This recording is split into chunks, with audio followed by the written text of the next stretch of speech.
विपक्ष ने भारत बंद करके क्या वही गलती कर दी जो मोदी चाहते थे। देश के सामने आ गया विपक्ष और अखिलेश यादव का असली चेहरा।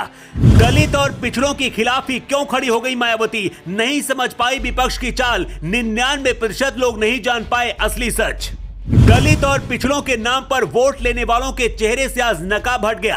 आरक्षण के नाम पर पूरे देश में भारत बंद का ऐलान किया गया, लेकिन इसके पीछे की असली वजह 99% लोग नहीं समझ पाए। अगर कोई दलित विरोधी इस रिपोर्ट को देख रहा है तो अभी छोड़कर चला जाए, क्योंकि पूरी रिपोर्ट वो नहीं देख पाएगा। खुद को किसान नेता कहने वाले राकेश टिकैत ने भारत को दूसरा बांग्लादेश बनाने का ऐलान कर दिया है। ये वही राकेश टिकैत हैं जो विपक्ष की शरण में रहकर काम करते हैं। पिछड़े और दलित समाज के अंदर भी एक वर्ग ऐसा है जो अपने इस समाज के गरीब लोगों का दुश्मन बन चुका है। भारत बंद का ऐलान करके राजनीतिक पार्टियां क्यों गरीब और दलितों का हक छीन रही हैं और मोदी अब क्या करने वाले हैं, इसे समझिए।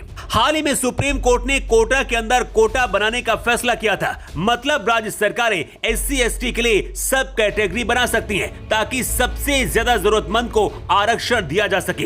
अभी तक की व्यवस्था के अनुसार SC/ST के लिए जो आरक्षण मिलता है उसका पूरा लाभ उन लोगों को मिलता है जो अमीर हो चुके हैं या फिर लगातार एक ही पीढ़ियों को मिलता आ रहा है। इसलिए सुप्रीम कोर्ट ने यह व्यवस्था करने के लिए आदेश दिया कि जो SC/ST अमीर हो चुके हैं उनसे पहले गरीब और पिछड़े SC/ST को आरक्षण दिया जाए। सुप्रीम कोर्ट के आदेश का सिर्फ इतना सा मतलब है कि SC/ST समाज के वो लोग जो गांव में रहते हैं, गरीब हैं, उन्हें पहले मौका दिया जाएगा, और जो SC/ST समाज के लोग अब अमीर और पूंजीवादी हो चुके हैं उनको बाद में मौका दिया जाएगा।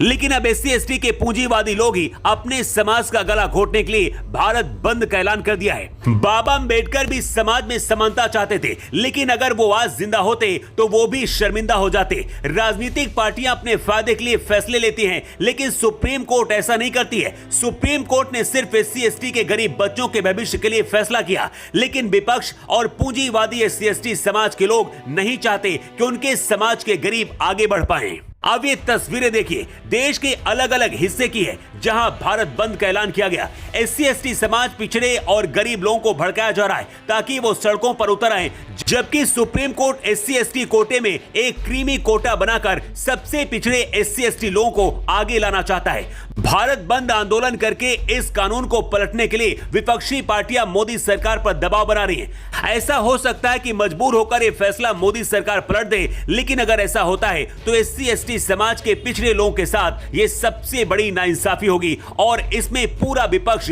यहां तक कि मायावती से लेकर चिराग पासवान तक शामिल हैं। भारत बंद का जहां कांग्रेस से लेकर अखिलेश यादव, चिराग पासवान जैसे नेता समर्थन कर रहे हैं, तो वहीं जीतन राम मांझी जैसे लोग अपने समाज को बचाने के लिए लड़ रहे हैं। केंद्रीय मंत्री जीतन राम मांझी ने कहा है कि वो इस भारत बंद का समर्थन नहीं करते, बल्कि वो इसका विरोध करते हैं।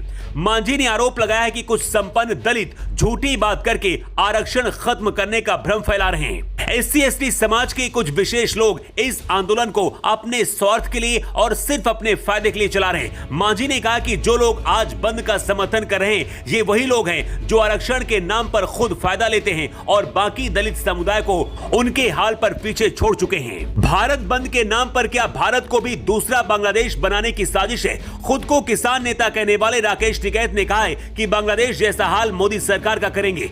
ये वही राकेश टिकैत हैं जो विपक्ष के चरणों में बैठकर भक्ति में लीन रहते हैं। देश के अंदर, इस समाज के अंदर नफरत फैलाने की कोशिश की जा रही है। आज भारत बंद में जो लोग उतरे हैं उनमें से 99% लोग विपक्षी पार्टियों के नेता और कार्यकर्ता हैं, और वो गद्दार SC/ST के कुछ अमीर लोग हैं जो अपने गरीब भाइयों से उनका हक छीनना चाहते हैं। अगर अभी भी SC/ST समाज नहीं जागा और नहीं समझ पाया तो आगे भी इसी तरह से उनका फायदा ये राजनीतिक पार्टियां लेती रहेंगी। मोदी भी शायद आज खुश होंगे, क्योंकि भारत बंद करके और SC/ST समाज के पिछड़े लोगों के खिलाफ जाकर विपक्षी नेताओं ने अपना असली चेहरा दिखा दिया है। क्या अभी भी आपको लगता है कि SC/ST कोटे पर सुप्रीम कोर्ट ने जो आदेश दिया उसे पलटना चाहिए?